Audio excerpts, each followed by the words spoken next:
کے صحابہ، بائیں طرف صحابہ، پشت پہ صحابیات. پیغمبر نے کہا مرد و زن سب کو دکھاؤں گا.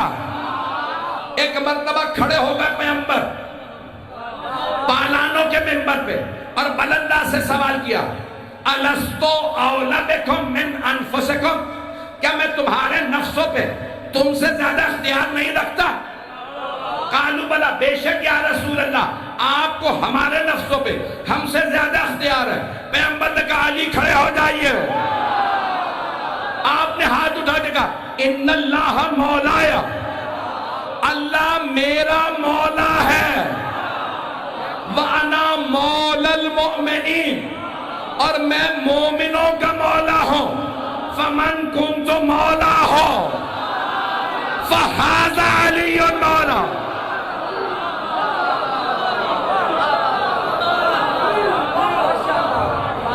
جس کا میں مولا اس کے علی مولا.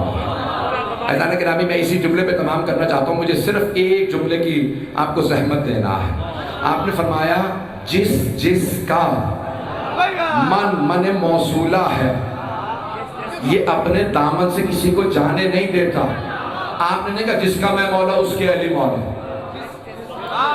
جس کا میں مولا، تو پیغمبر صرف صحابہ کے مولا نہیں ہے،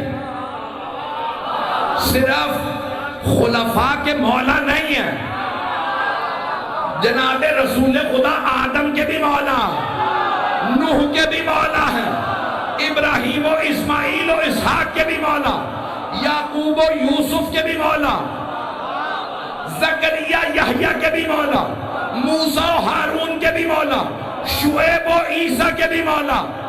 جس کے پیغمبر مولا اس کے علی مولا. اب نہ پوچھنا دلیل کیا ہے، علی انبیاء سے افضل ہے.